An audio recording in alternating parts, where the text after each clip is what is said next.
হযরতে ফাতেমা জোহরা রাদিয়াল্লাহু তাআলা আনহাকে আল্লাহর নবী বললেন, মারে তুই জান্নাতি মহিলাদের সর্দারিন হইতে পারোস, আমার খাতিরে আল্লাহ জান্নাত বানাইতে পারে, কিন্তু তোর বিয়ে দিয়ে দিছি তো, তো এই বেটির বাড়িতে তুই যে যাবি মা, এই অনুমতিটা আমি দিতাম না। তোমার স্বামী বললে ওকে, তোমার স্বামী না বললে ওকে, তোমার স্বামী যা বলবে তাই। এবার ফাতেমা স্বামী আমি হে বাড়িতে একটু যাইতে চাই, এই বেটিটা কেডায় যে আমার আগে জান্নাতে দেব? হযরত আলী কয় কালকে যাইও, আজকে আর যাওয়ার দরকার নেই। হযরত ফাতেমা মানছে, মানার পরে সকালবেলা গেছে। তো যাওয়ার পরে হযরত ফাতেমা জোহরা রাদিয়াল্লাহু তাআলা আনহা যে দেখে যে খাজুর পাতার ছাউনি দিয়ে চতুর্দিকে ঘেরা করা, উপরে তেমন তাঁবুর কাপড় নাই, বৃষ্টি পরে বা রৌদ্রের আলো ঢুকে, কিন্তু দরজাটার যে পর্দা, এই পর্দাটা এমন বান্দা। তো হযরত ফাতেমা বাইরে থেকে বলতেছে, আসসালামু আলাইকুম ইয়া আহলাল বাইত, আমি নবীর মেয়ে ফাতেমা, আমি আপনার কাছে কিছু কথা জিজ্ঞেস করতে আসছি। বাড়িওয়ালি ভিতর থেকে, ঘরের ভিতর থেকে বলতেছে, ওয়া আলাইকুম আসসালাম রাহমাতুল্লাহ, আমি আপনাকে চিনি, আপনি মুহাম্মদের মেয়ে ফাতেমা জোহরা, আপনি জান্নাতি মহিলাদের সর্দারিনী। তো আপনি আমার কি বলবেন বলেন? আমি তো তোমার চেহারাটা দেখতাম, আব্বাই কইছে তুমি আমার আগে বলে জান্নাতে যাইবা, যদিও আমি জান্নাতি বেটি গো, সর্দারিনী। মহিলা ডাক দিয়ে কইতেছে, ফাতেমা আমাকে মাফ করবেন, আপনি নবীর মেয়ে হইতে পারেন, কিন্তু আমার স্বামী একজন কাঠুরিয়া। কি রে ভাই, ডিল করতেছে? আমি আরো চিন্তা করতেছি কোন 95 বছর বুড়া ল্যাপটিন সারতেছে। রাগ হইতেছে, আমার কপালের দোষ আর কি। হ্যাঁ, তো যাই হোক, ওই যে আবারও মরার ঘরের মরা, একটু যে কয়ে দিয়েন ডিল করতেছে না, হ্যাঁ মাথা ডিল হয়েছে, একটু দেখে। আসলে কি মাইকের রে? ও মাইকলা বাজান কই গো, মাইকের কোনো সমস্যা হইতেছে? যাই হোক, তো হযরতে ফাতেমা জোহরা রাদিয়াল্লাহু তাআলা আনহাকে ডাক দিয়ে বলতেছেন, বোন তুমি জান্নাতি মহিলাদের সর্দারিনী হতে পারো, তোমার স্বামী আলী হতে পারে, তুমি নবীর মেয়ে হতে পারো, কিন্তু আমি যে তোমার সাথে দেখা দিব বোন, আমার স্বামী যদিও কাঠুরিয়া, জঙ্গলে কাঠ কাটে, আমার স্বামী সকালবেলা যায়, সন্ধ্যার আগে বাড়িতে আসে, তা আমার স্বামীর অনুমতি ছাড়া আমি বেগানা নারীর লোকেও দেখা দিতে পারব না, বেগানা পুরুষের লোকেও দেখা দিতে পারব না। আর আপনার আমার বউ যদি হইতো, চেয়ারম্যানের বউ আইছি, কি এর আবার জামার অপেক্ষা? হ্যাঁ জিগেই তো কথা কোন ঠিক কিনা? তো হযরত ফাতেমা বলতেছেন, তাহলে তোমার স্বামীর অনুমতি লাগবে আমার সাথে দেখা করতে? বলে হ্যাঁ। আমার ভাইরা, আমার বন্ধুগণ, আল্লাহর বান্দি ফাতেমা ডাক দিয়ে বলতেছেন, ঠিক আছে তুমি অনুমতি নিয়ে রাখো, তবে তুমি আমাকে সম্ভাব্য একটা সময় বলে দাও কখন আসলে তোমাকে পাবো। বলে, বোন ফাতেমা, আমার স্বামী প্রতিদিন সকালবেলা বাড়ি থেকে বের হয়ে যায়, সন্ধ্যার আগে স্বামী আমার ঘরে আসে, আপনি আসবেন আসর নামাজের সময় আসবেন, আমি স্বামীর কাছ থেকে আজকে রাত্রে অনুমতি নিয়ে রাখবো, আগামীকালকে আমি আপনার সাথে আরাম মতে দেখা করে কথা বলবো। হযরতে ফাতেমা বললেন, ঠিক আছে ইনশাআল্লাহ। হযরতে ফাতেমা জোহরা রাদিয়াল্লাহু তাআলা চলে গেলেন, আনহা চলে গেলেন। আমার বন্ধুগণ, পরের দিন নির্ধারিত টাইমে ফাতেমা এই মহিলার সাথে কথা বলার জন্য আসবেন। কোন কারণে তিনি ফাতেমার আগে জান্নাতে যাবেন। আসার সময় হযরতে হোসেন আর হাসান ডাক দিয়ে বললেন, মা কই যান? ফাতেমা ডাক দিয়ে বললেন, বাবারে আমি যাইতেছি আমার আগে যে মহিলা জান্নাতে যাবে তার সাথে একটু কথা বলার জন্য। গতকালকে গিয়েছিলাম, আমি তার দেখা পাই নাই, দেখা পাইল স্বামীর অনুমতি নেই, এজন্য আমার সাথে দেখা করেন নাই। হাসান বললেন, মা তাইলে যান, আমি বাড়ি পাহারা দেই, আব্বা যেহেতু বাইরে গেছে। হযরত হোসেন দৌড় দিয়া দূর থেকে ডাক দিয়ে কয়, মা গো আমি একটু যাইতাম, তোমার আগে কোন মহিলাটা জান্নাতে যাইব একটু দেখতাম। ফাতেমা বললেন, ঠিক আছে চলো যাই বাবা, চলো। আল্লাহর হাবিবের, আমার বন্ধুগণ, আল্লাহর হাবিবের মেয়ে কন্যা ফাতেমা জোহরা রাদিয়াল্লাহু তাআলা আনহা হযরত হোসেনকে নিয়ে যখন সেই বাড়িতে চলে গেল, বাড়ির ভিতর ঢোকার পরেই হযরত হোসেন কয়, মা গতকালকে কি আপনি এই বাড়িতে আসছিলেন? কিতাবে লিখে ঘরের ভিতর থেকে এই মহিলাটা বুঝতে পারলেন ফাতেমা একা নয়, ফাতেমার সাথে তার সন্তান আছে। এবার ফাতেমা ডাক দিয়ে বললেন, বোন আসেন আমার সাথে আপনি কথা বলেন, আপনি কোন কারণে আমার আগে জান্নাতে যাবেন? মহিলা ডাক দিয়ে বললেন, ফাতেমা আপনি আমাকে মাফ করে দিবেন, আমি আমার স্বামীর কাছ থেকে শুধুমাত্র আপনার সাথে দেখা করার অনুমতি রেখেছি, আপনার সাথে যে বাচ্চা হুসাইন, এই হুসাইনের সাথে দেখা করার অনুমতি রাখতে পারি নাই। হযরতে ফাতেমা ডাক দিয়ে কয়, বোন তোমার নাম কি? বললো, আমার নাম উম্মে জামিলা। আচ্ছা তোমার নাম জামিলা।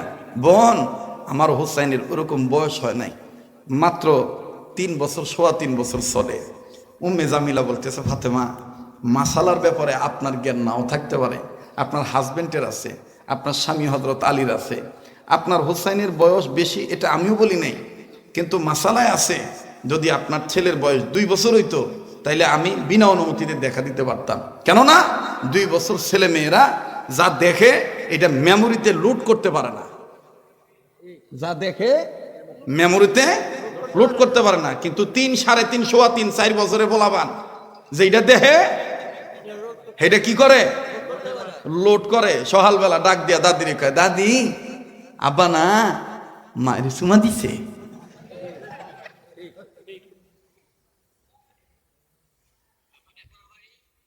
আপনারা বলবেন যে হুজুর, আরে ভাই এই ওয়াজগুলো এখন আমাদের সমাজে হয় না।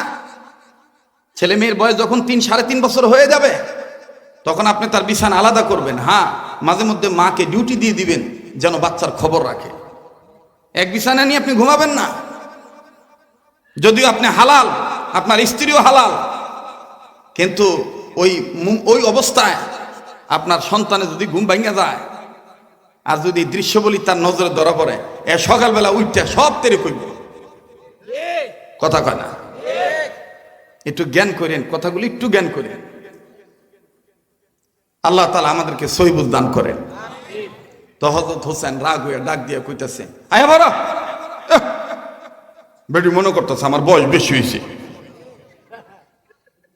তো হযরত হোসেন আবার একটু তেরাজ দিতে, তো আয়া বড় বেটি মনে করতেছে আমি বয়স বেশি হয়ে গেছে গা, আয়ো লাগতো না এই বেটির লগে দেখা করো। না না এই দল লইব, না নাই জানি তোমার আগে কি লেগে জান্নাতে যাইব, এ বেটির কাছে রাইত হইব না। ফাতেমা কম, বাবারে তোর কথা তো ভালোই রে, আসলে তো তোর নানা মোহাম্মদ তো জানি যে বিডি আমার আগে কি লেগে জান্নাতে যাব, কি লেগে বারবার আমি এই বিডির কাছে আইয়া বেহারটা করতেছি। এবার হোসেন ডাক দিয়ে ওই বিডি ডাক দিয়ে দেখো আমি ছোট হইতে পারি, আমার বুদ্ধি আমার মায়ও নেয়। তো বেটি ডাক দিয়ে কয়, হ্যাঁ হোসেন তোমার কথা ঠিক, কিন্তু আমি আমার আল্লাহকে বেশি ভয় করি। তোমার মা জান্নাতি মহিলাদের সর্দারিনী হতে পারে, কিন্তু আমি আল্লাহর আইন মানি, আমি শরীয়তের বিধান ছাড়া তোমার সাথে দেখা করতে পারবো না। দেন বেডিও কেমন বেডি। তো হযরত হোসেন গেছে ফাতেমারে নিয়ে নবী মুহাম্মদ রে পাইছে, দেখায় না না না না খারাপ এনো খারাপ, আমার বয়সটা কি খুব বেশি হয়ে গেছে গা, মানে কাপড় চোপড় খোলাই, হ্যাঁ কোথায় আমার বয়সটা কি বেশি হয়ে গেছে গা। কয় কে রে? কই বেডি আমার লোক দেখা দিল না। বেডি কয় কি বলে আমার 3 বছর, 3 বছর 2 বছর বলে দেখা দিত। হযরত হোসাইনকে আল্লাহ রসুল মাথায় হাত দিয়ে বলতেছেন, এটা তুমি বুঝবা না, এটা তোমার বাবা বুঝবে, তোমার মা বুঝবে, আমি বুঝবো, আর জিবরাইল বুঝবে, আর আল্লাহ বুঝবে। মোহতারাম হাজরিন, এবার হোসেন কয় ঠিক আছে বুঝলে বুঝুক গা, বেডি বুঝুক, আর মায় বুঝুক, আর তুমি বুঝো, আর আব্বাই বুঝুক গা। আচ্ছা তুমি এটা আগে কত দিকে আমার মায়ের আগে উম্মে জামিলা জান্নাতে দেবো কে লিগা, এর একটু ক। তো হযরত বিশ্বনবী ডাক দিয়ে কয়, এই কথা তো আমার চাইতে তোমার বাপই বেশি ভালো জানে। এবার হোসেন ডাক দিয়ে কয়, কি আব্বা সম্পর্ক মনে আছে? সুটকা ফোলা বানবো, ভালো পরামর্শ দিলে দিব, না সময় আগুন লাগাই দেয়। যেমন আমার মোবাইলে একবার এক মহিলা ফোন দিয়েছে, ফোন দিয়ে কয় হুজুর আপনার এক ওয়াজের শুনছিলাম ডিম বড়া দিলে বলে সন্তান হয়।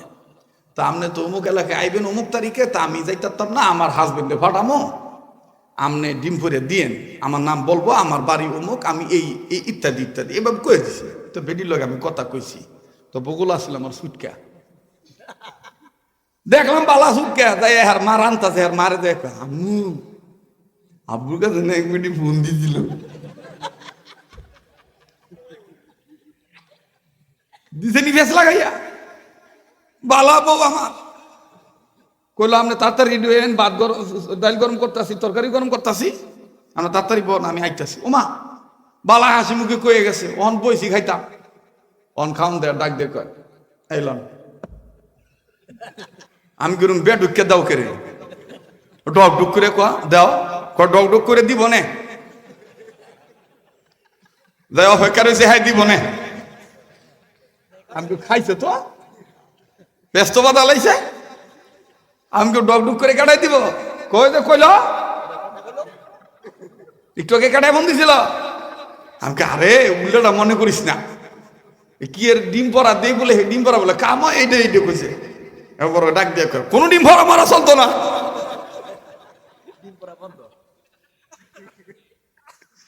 যাই হোক, তো হযরত হোসেন আলীকে ডাক দিয়ে আব্বা কি আপনি কি চিনেন নাকি?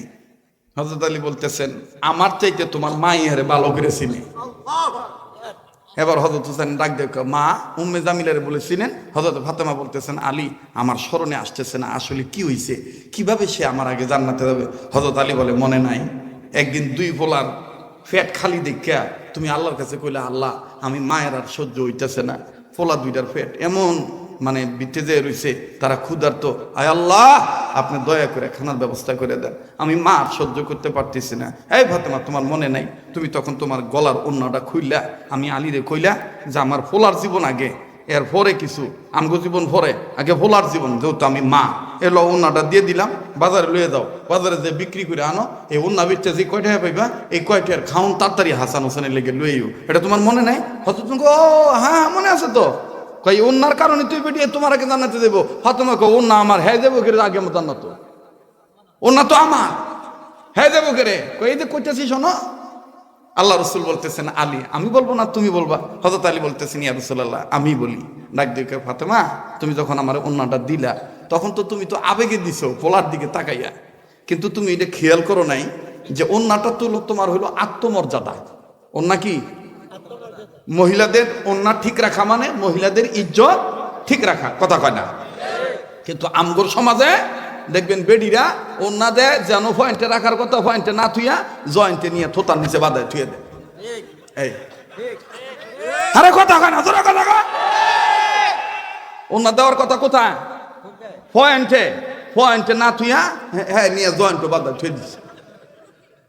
আর যা বিচার হওয়ার সব বিচার হয় আমাগো, হ্যাঁ ন্যাংটা গোরে হের বিচার নাই।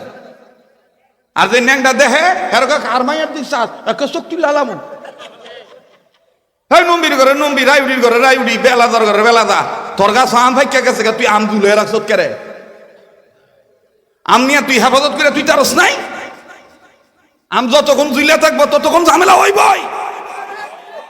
ছেলেদের বিচার করার আগে ওই বেহা নারীদের বিচার আগে করা দরকার, কতক্ষণ ঠিক কিনা? ওনা দেওয়ার কথা পয়েন্টে, ওনা পয়েন্টে না দিয়া জয়েন্টে থুয়ে দিছে। অনেকে কইতে পারে হুজুর আপনি ওইটান দেখেন আমি কি কানা? আমি কানা? কেউ রাগ হইতেছেন আপনারা? বেজার হইতেছেন? তো হযরতে ফাতেমা জোহরা রাদিয়াল্লাহু তাআলা আনহা ডাক দিয়ে বলতেছেন আলী বলতেছেন ফাতেমা তুমি ওন্না দিছিলা পোলাদের মায়ায় পড়ে, কিন্তু তোমার এই ওন্নাটা ছিল তোমার আত্মসম্ভ্রম, তোমার আত্মমর্যাদা, তোমার ইজ্জত। ফাতেমা তুমি শুনে নাও, এই ওন্নাটা যখন আমি বাজারে নিয়ে যাইতেছিলাম তখন আমি আল্লাহকে বলতেছিলাম আল্লাহ আমার বউ তো বুঝে নাই, মহিলারা যতই বুঝুক মহিলারা কিন্তু এক না এক জায়গায় কোনো ভুল করোই, কথা কয় না? কারণ মহিলাদের আবেগ বেশি। হযরত আলী বলতেছেন আল্লাহ এই ওন্নাটা যদি আমি খালি বাজারে নিয়ে কই এটা নবীর মাইয়া ফাতেমার গায়ের ওন্না, কত বেটা এটা হাতাইব, এবং এই ওন্না হাতে নিয়ে কইব হা ফাতেমার শরীরটা মনে এরুমা ছিল। আল্লাহ হাসরের ময়দানে আমি কি জবাব দেবো তার স্বামী হিসাবে?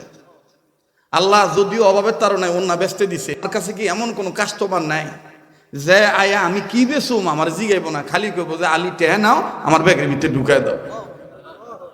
এরকম একটা কাস্টমার কি তুমি দিতে পারবা না? আল্লাহ আল্লাহ তোমার কাছে কি কাস্টমারের অভাব? এই ফাতেমা, আমি তখন তোমার চিন্তা করে আমি অন্য নিয়ে যাইতেছিলাম, আল্লাহর কুদরতি পক্ষ থেকে একজন কাস্টমার আইসা কয়, আলী এই যে আমার ব্যাগের মধ্যে তুমি ওনাটা ঢুকায় দাও, আর যে টাকা কয় টাকার দাম? 6 টাকা, এই 6 দিরহাম নাও, 6 দিরহাম নাও। তা আমি আলী 6 দিরহাম নিয়ে আমি হাসান হুসানের জন্য খাবার কিনতে গেলাম। যেই খাবার কিনতে যাবো ইন দি মিন টাইম এক বেড়ায় আমার ডাক দিয়ে কয়, আলী আমি 2 দিন ধরে খাই না, আমারে যদি তুমি একটু কিছু দিতা। আমি তখন আল্লাহরে কইলাম, আল্লাহ তুমি ফাটাইলা, ফাটাইয়া আবার আরেকজনরে বাগিদার ফাটাইলা, এটি কেমনি কি? তখন আমি আলী আল্লাহরে কইলাম, আল্লাহ ঠিক আছে আমি ফোলার খাবার এখন কিনতাম না, আমি 6টা টেহাই এই বেটারে দিয়ে দিতেছি, কিন্তু তোমার কোরআনে তুমি কইছো মানজা আবিল হাসানাতি ফালাহু আশরু আমসালিহা, তোমার রাস্তায় একটা দিলে তুমি 10টা দিবা, আমি 6 টাকা দিব, কিন্তু তোমার তেনে আমি 60 টাকা বুঝা নিব। সুবহানাল্লাহ কইবেন না? একটু জোরে কোন। এই ফাতেমা, আমি তখন এই 6 টাকা হেরে দান করে দিছি। দান করে দেওয়ার পর আমি আল্লাহর কইতেছি, আল্লাহ 60 টাকা কেমনে পামু, কেমনে পামু, কেমনে পামু, কেমনে পামু? আল্লাহর কি মেহরবানি, আমি আলীর ভিতরে একটা চিন্তা এলো যে আমি উট বেচতাম, উট বিক্রি করুম, কিন্তু চালান ছাড়া আমি উট কিনবো কেমনে? তখন আল্লাহর আমি আবার কইলাম, আল্লাহ আমার হাসান হোসেনের প্রেম যদি নবীর পক্ষে সত্য হয়ে থাকে, তাহলে হাসান হোসেনকে উসিলা করে তাদেরকে মহব্বত করে আল্লাহ একজন উট বিক্রেতাকে আমার কাছে আইনা দাও, যাই কইব বেচে সেরা লাভটা তুমি রাখো আর চালানটা আমার দিয়ে দিও। আলী এ ফাতেমা, আমি দোয়া করার সাথে সাথে আল্লাহ তাআলা গায়বী খাজানা থেকে একজন উট বিক্রেতাকে এনে দিয়ে বলতেছেন, আলী আমার এই উটটা 260 টাকা, 260 দিরহাম, 200 টাকা মূল দাম আর 60 টাকা হইলো ব্যবসা হইব, এই তুমি এটা বেচা 60 টাকা তুমি নিও আর 200 টাকা তুমি নিও। আমি আলী ওদিকে খেয়াল করি নাই, খেয়াল না করে আমি উট নিছি, নিয়ে বাজারে গেছি। বাজারে যাওয়া মাত্রই লাল উটটা একজন ব্যক্তি আসলো, আয়সা ডাক দিয়ে, আলী তোমার উটের সাথে কোনো দামাদামি হবে না, এ নাও 260 দিরহাম, উটটা দিয়ে দাও। তা আমি 260 দিরহাম নিলাম, নিয়ে 60 দিরহাম আমি নিলাম আর 200 টাকা উডালারে দিলাম, দিয়া আমি খাবার নিলাম, খাবার নিয়ে বাসায় আসবো। ইন দি মিন টাইম আল্লাহ পাক আমাকে বলতেছেন, আলী তোমার এই আত্মমর্যাদার দিকে খেয়াল রাখার কারণে, আমি আল্লাহর ভয়ের দিকে লক্ষ্য রাখার কারণে আমি আল্লাহ পাক তুমি আলীকে আমি জানিয়ে দিতেছি যে তোমার ডাক আমি কবুল করেছি, আর আমি রব্বে কাবা তোমার এই ফাতেমার ওন্না, এই ফাতেমাকে হাসরের ময়দানে আমি ফিরে দিব।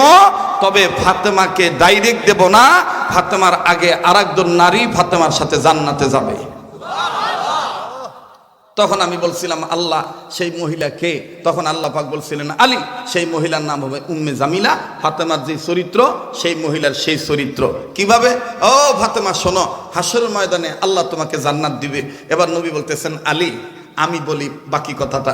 আলী বললেন, জি রসুল আপনি বলেন। হযরত বিশ্বনবী মুহাম্মদ সাল্লাল্লাহু আলাইহি ওয়াসাল্লাম ডাক দিয়ে বলেন, ফাতেমা তোমাকে আল্লাহ তাআলা হাসরের ময়দানে জান্নাত দিবে।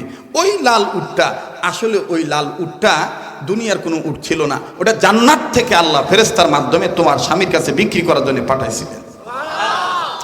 এই লাল উটটাকে আল্লাহ পাক তোমাকে জান্নাতে নিয়ে যাওয়ার জন্য বলবে, কিন্তু ফাতেমা উটের লাগাম থাকবে না। উটের লাগাম কই পাবে?